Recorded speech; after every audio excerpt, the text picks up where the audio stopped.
హనుమాన్ జయంతి సందర్భంగా హైదరాబాద్ కర్మాన్ ఘాట్ హనుమాన్ ఆలయంలో ప్రత్యేక పూజలు జరుగుతున్నాయి. ఉదయం 10 గంటలకు ఇక్కడి నుంచి హనుమాన్ శోభయాత్ర ప్రారంభమైంది. శోభాయాత్ర సందర్భంగా ట్రాఫిక్ ఆంక్షలు పెట్టారు. అవాంఛనీయ ఘటనలు చోటు చేసుకోకుండా భారీ బందోబస్తు ఏర్పాటు చేశారు.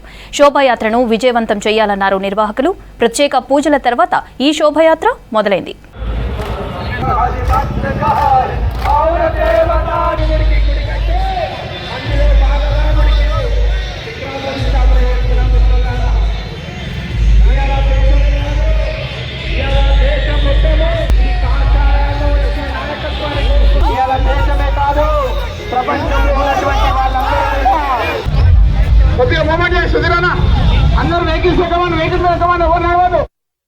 ప్రతి ఏడు భాగ్యనగర్లో శోభాయాత్ర లక్షలాది మందితో జరుగుతుంది.